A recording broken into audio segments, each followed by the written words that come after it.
शांति। आज 15 अक्टूबर 2021 की बाबा की साकार मुरली है। मुरली के महावाक्य है, मीठे बच्चे कर्म करते स्वयं को आशिक समझ एक मुझ माशूक को याद करो। याद से ही तुम पावन बन पावन दुनिया में जाएंगे। प्रश्न है, महाभारत लड़ाई के समय पर तुम बच्चों को बाप का कौन सा हुक्म यानी आज्ञा व फरमान मिला हुआ है? उत्तर है, मीठे बच्चे, बाप का हुक्म व फरमान है, देही अभिमानी बनो। सबको संदेश दो कि अब बाप और राजधानी को याद करो, अपनी चलन को सुधारो, बहुत बहुत मीठे बनो, कोई को दुख मत दो, याद में रहने की आदत डालो और स्वदर्शन चक्रधारी बनो। कदम आगे बढ़ाने का पुरुषार्थ करो। ओम शांति। बच्चे बैठे हैं बाप की याद में। ऐसा तो कोई सत्संग नहीं जहाँ कोई बैठे और कहे कि सब बच्चे बैठे हैं बाप की याद में। यह एक ही स्थान है। बच्चे जानते हैं बाबा ने डायरेक्शन दिया है कि जब तक जीते रहो तब तक बाप को याद करते रहो। यह पारलौकिक बाप ही कहते हैं। हे बच्चों, सब बच्चे सुन रहे हैं। न सिर्फ तुम बच्चे परंतु सभी को कहते हैं, बच्चे बाप के याद में रहो तो तुम्हारे जन्म जन्मांतर के जो पाप हैं जिसके कारण कट चढ़ी हुई है वह सब निकल जाएगी और तुम्हारी आत्मा सतो प्रधान बन जाएगी। तुम्हारी आत्मा असुल थी ही सतो प्रधान, फिर पार्ट बजाते बजाते तमो प्रधान बन गए हैं। यह महावाक्य सिवाय बाप के कोई कह न सके। लौकिक बाप के करके 2-4 बच्चे होंगे, उन्हों को कहेंगे राम राम कहो या पतित पावन सीताराम कहो, अथवा कहेंगे श्री कृष्ण को याद करो। ऐसे नहीं कहेंगे, हे बच्चों अब मुझ बाप को याद करो। बाप तो घर में है, याद करने की बात ही नहीं। यह बेहद का बाप कहते हैं जीव की आत्माओं को। आत्माएं ही बाप के सामने बैठी हुई हैं। आत्माओं का बाप एक ही बार आते हैं। 5000 वर्ष के बाद आत्माएं और परमात्मा मिलते हैं। बाप कहते हैं, मैं कल्प कल्प आकर यह पाठ पढ़ाता हूँ। हे बच्चों, तुम मुझे याद करते आए हो। हे पतित पावन आओ, मैं आता हूँ ज़रूर, नहीं तो याद कहाँ तक करते रहेंगे। लिमिट तो ज़रूर होगी ना। मनुष्यों को यह पता नहीं है कि कलयुग की लिमिट कब पूरी होती है। यह भी बाप को ही बताना पड़े। बाप बिगर तो कोई कहेंगे नहीं कि हे बच्चे मुझे याद करो। मुख्य है ही याद की बात। रचना के चक्र को भी याद करना बड़ी बात नहीं है। सिर्फ बाप को याद करने में मेहनत लगती है। बाप कहते हैं, आधा कल्प ही भक्ति मार्ग, आधा कल्प ही ज्ञान मार्ग। ज्ञान की प्रालब्ध तुमने आधा कल्प पाई है, फिर आधा कल्प भक्ति की प्रालब्ध, वह है सुख की प्रालब्ध, वह है दुख की प्रालब्ध। दुख और सुख का खेल बना हुआ है। नई दुनिया में सुख, पुरानी दुनिया में दुख। मनुष्यों को इन बातों का कुछ भी पता नहीं है। कहते भी हैं, हमारे दुख हरो, सुख दो। आधा कल्प रावण राज्य चलता है। यह भी किसको पता नहीं है, सिवाय बाप के और कोई दुख मिटा नहीं सकता। शरीर की बीमारी आदि डॉक्टर मिटाते हैं, वह हो गया अल्पकाल के लिए। यह तो है स्थायी, आधा कल्प के लिए। नई दुनिया को स्वर्ग कहा जाता है। जरूर वहाँ सब सुखी होंगे। फिर बाकी इतनी सब आत्माएं कहाँ होगी, यह कोई के भी ख्याल में आता नहीं है। तुम जानते हो यह नई पढ़ाई है, पढ़ाने वाला भी नया है। भगवान उवाच मैं तुमको राजाओं का राजा भी बनाता हूँ। यह भी बरोबर है कि सतयुग में एक ही धर्म होता है तो ज़रूर बाकी सब विनाश हो जाएंगे। नई दुनिया और पुरानी दुनिया किसको कहा जाता है? सतयुग में कौन रहते हैं यह भी अभी तुम जानते हो। सतयुग में एक आदि सनातन देवी देवता धर्म का राज्य था। कल की तो बात है, यह कहानी है 5000 वर्ष की। बाप बताते हैं 5000 वर्ष पहले भारत में इन देवी देवताओं का राज्य था। वह 84 जन्म लेते लेते अभी पतित बने हैं, इसलिए अभी पुकारते हैं कि आकर पावन बनाओ। निराकारी दुनिया में तो सभी पावन आत्माएं ही रहती हैं, फिर नीचे आकर पाठ बजाती हैं तो सतो रजो तमो में आती हैं। सतो प्रधान को निर्विकारी कहा जाता है, तमो प्रधान अपने को विकारी कहलाते हैं। समझते हैं यह देवी देवताएं निर्विकारी थे, हम विकारी हैं, इसलिए बाप कहते हैं देवताओं के जो पुजारी हैं उन्हों को यह ज्ञान झट बुद्धि में बैठेगा, क्योंकि देवता धर्म वाले हैं। अभी तुम जानते हो जो हम पूज्य थे वही पुजारी बने हैं। जैसे क्रिश्चियन क्राइस्ट की पूजा करते हैं क्योंकि उस धर्म के हैं। तुम भी देवताओं के पुजारी हो तो तुम उस धर्म के ठहरे। देवताएं निर्विकारी थे, वह अभी विकारी बने हैं। विकार के लिए ही कितने अत्याचार होते हैं। बाप कहते हैं मुझे याद करने से तुम्हारे विकर्म विनाश होंगे और तुम सदा सुखी बनेंगे। यहाँ है ही सदा दुखी। अल्पकाल का सुख है, वहाँ तो सब सुखी होंगे। फिर भी पद में फर्क है ना। सुख की भी राजधानी है, दुख की भी राजधानी है। बाप जब आते हैं तो विकारी राजाओं की राजधानी भी खत्म हो जाती है, क्योंकि यहाँ की प्रारब्ध पूरी हो गई है। अभी तुम बच्चे जानते हो बाप की श्रीमत पर चलना है। बाप कहते हैं जैसे मैं शांति का सागर हूँ, प्यार का सागर हूँ, तुमको भी ऐसा बनाता हूँ। यह महिमा एक बाप की है, कोई मनुष्य की महिमा नहीं है। तुम बच्चे जानते हो बाप पवित्रता का सागर हैं। हम आत्माएं भी जब परम धाम में रहती हैं तो पवित्र हैं। यह ईश्वरीय नॉलेज तुम बच्चों के पास ही है और कोई जान न सके। जैसे ईश्वर ज्ञान का सागर है, स्वर्ग का वर्षा देने वाला है, उन्हें बच्चों को आप समान भी ज़रूर बनाना है।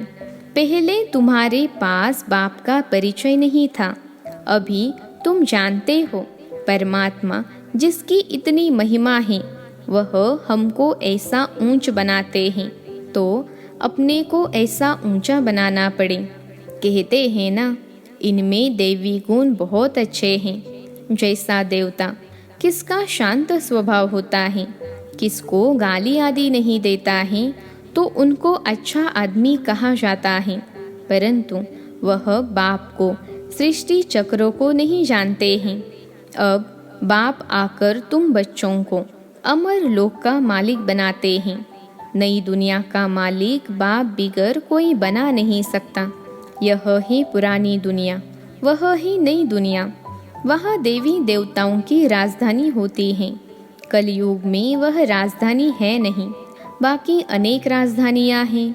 अब फिर अनेक राजधानियों का विनाश हो और एक राजधानी स्थापन होनी है। ज़रूर जब राजधानी नहीं हो तब बाप आकर स्थापन करें। सो तो सिवाय बाप के और कोई कर न सके। तुम बच्चों का बाप में कितना लव होना चाहिए। जो बाप कहेंगे सो करेंगे ज़रूर। एक तो बाप कहते हैं मुझे याद करो और सर्विस करो, दूसरों को रास्ता बताओ। देवी देवता धर्म वाले जो होंगे उनको असर पड़ेगा ज़रूर। हम महिमा करते ही है एक बाप की, बाप में गुण हैं तो बाप ही आकर हमको गुणवान बनाते हैं। बाप कहते हैं बच्चे बहुत मीठा बनो, प्यार से बैठ सबको समझाओ।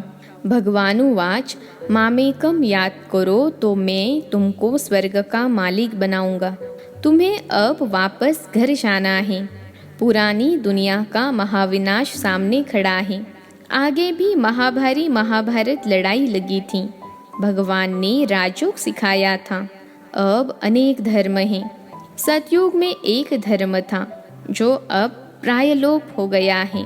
अब बाप आकर अनेक धर्मों का विनाश कर एक धर्म की स्थापना करते हैं। बाप समझाते हैं मैं यह यज्ञ रचता हूँ। अमरपुरी जाने के लिए तुमको अमर कथा सुनाता हूँ। अमर लोक जाना है तो मृत्यु लोक का जरूर विनाश होगा। बाप है ही नई दुनिया का रचयिता, तो बाप को जरूर यहाँ ही आना पड़े। अब तो विनाश ज्वाला सामने खड़ी है, फिर समझेंगे तो आप सच कहते हो। बरोबर यह वही महाभारत लड़ाई है। यह नामी ग्रामी है तो जरूर इस समय भगवान भी है। भगवान कैसे आता है यह तो तुम बता सकते हो। तुम सबको बताओ कि हमको तो डायरेक्ट भगवान समझाते हैं। वह कहते हैं तुम मुझे याद करो। सतयुग में तो सभी सतो प्रधान हैं, अभी तमो प्रधान हैं। अब फिर सतो प्रधान बनो, तब मुक्ति जीवन मुक्ति में जाओ। बाप कहते हैं सिर्फ मेरी याद से ही तुम सतो प्रधान बन सतो प्रधान दुनिया का मालिक बन जाएंगे। हम रूहानी पंडे हैं, यात्रा करते हैं मन मना भव की। बाप आकर ब्राह्मण धर्म, सूर्यवंशी चंद्रवंशी धर्म स्थापन करते हैं। बाप कहते हैं मुझे याद नहीं करेंगे तो जन्म जन्मांतर के पापों का बोझा उतरेगा नहीं। यह बड़े ते बड़ा फुरना है। कर्म करते धंधा करते मेरे आशिक मुझ माशूक को याद करो। हर एक को अपनी पूरी संभाल करनी है। बाप को याद करो, कोई पतित काम नहीं करो। घर घर में बाप का संदेश देते रहो कि भारत स्वर्ग था, लक्ष्मी नारायण का राज्य था, अभी नर्क है। नर्क के विनाश के लिए यह वही महाभारत लड़ाई है। अब देही अभिमानी बनो। बाप का फरमान है मानो व न मानो। हम तो आए हैं तुमको संदेश सुनाने। बाप का हुक्म है सबको संदेश सुनाओ। बाप से पूछते हैं कौन सी सर्विस करें। बाबा कहते हैं संदेश देते रहो, बाप को याद करो, राजधानी को याद करो, अंतमति सो गति हो जाएगी। मंदिरों में जाओ, गीता पाठशालाओं में जाओ, आगे चलकर तुमको बहुत मिलते रहेंगे। तुमको उठाना ही देवी देवता धर्म वालों को। बाप समझाते हैं बहुत बहुत मीठे बनो, खराब चलन होगी तो पद भ्रष्ट हो जाएगा। कोई को दुख मत दो, टाइम बहुत थोड़ा है। बी लव्ड बाप को याद करो, जिससे स्वर्ग की राजई मिलती है। कोई की मुरली नहीं चलती तो सीढ़ी के चित्र के सामने बैठ सिर्फ यह ख्याल करो, ऐसे ऐसे हम जन्म लेते हैं, ऐसे चक्र फिरता रहता है, तो आपे ही वाणी खुल जाएगी। जो बात अंदर आती है वह बाहर जरूर निकलती है। याद करने से हम पवित्र बनेंगे और नई दुनिया में राज्य करेंगे। हमारी अब चढ़ती कला है तो अंदर खुशी होनी चाहिए। हम मुक्ति धाम में जाकर फिर जीवन मुक्ति में आएंगे। बड़ी ज़बरदस्त कमाई है। धंधा धोरी भल करो, सिर्फ बुद्धि से याद करो। याद की आदत पड़ जानी चाहिए। स्वदर्शन चक्रधारी बनना है। चलन खराब होगी तो फिर धारणा नहीं होगी, किसको समझा नहीं सकेंगे। कदम आगे बढ़ाने का पुरुषार्थ करना चाहिए, पीछे नहीं आना चाहिए। प्रदर्शनी में सर्विस करने से बहुत खुशी होगी। सिर्फ बताना है कि बाप कहते हैं मुझे याद करो। देहधारियों को याद करने से विकर्म बनेंगे। वर्षा देने वाला मैं हूँ, मैं सबका बाप हूँ। मैं ही आकर तुमको मुक्ति जीवन मुक्ति में ले जाता हूँ। प्रदर्शनी मेले में सर्विस करने का बहुत शौक होना चाहिए। सर्विस में अटेंशन देना चाहिए। आपे ही बच्चों को ख्यालात आने चाहिए।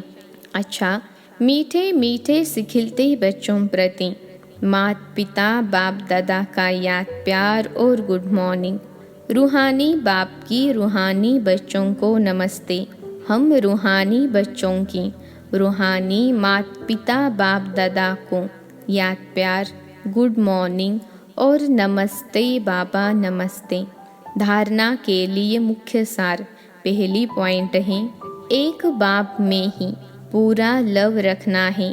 सबको सच्चा रास्ता बताना है। धंधा आदि करते अपनी पूरी संभाल करनी है। एक की याद में रहना है। दूसरी पॉइंट है, सर्विस करने का बहुत बहुत शौक रखना है। अपनी चलन को सुधारना है। स्वदर्शन चक्रधारी बनना है। आज का वरदान है, करन करावन हार की स्मृति द्वारा सहज योग का अनुभव करने वाले सफलता मूर्त भव। करन करावन हार की स्मृति द्वारा सहज योग का अनुभव करने वाले सफलता मूर्त भव। विश्लेषण है, कोई भी कार्य करते यही स्मृति रहे कि इस कार्य के निमित्त बनाने वाला बैकबोन कौन है। बिना बैकबोन के कोई भी कर्म में सफलता नहीं मिल सकती। इसलिए कोई भी कार्य करते सिर्फ यह सोचो मैं निमित्त हूँ। कराने वाला स्वयं सर्वसमर्थ बाप है। यह स्मृति में रख कर्म करो तो सहज योग की अनुभूति होती रहेगी। फिर यह सहज योग वहाँ सहज राज्य कराएगा। यहाँ के संस्कार वहाँ ले जाएंगे। आज का स्लोगन है, इच्छाएं परछाई के समान हैं। आप पीठ कर दो तो पीछे पीछे आएंगी। इच्छाएं परछाई के समान हैं। आप पीठ कर दो तो पीछे पीछे आएंगी। अच्छा, ओम शांति।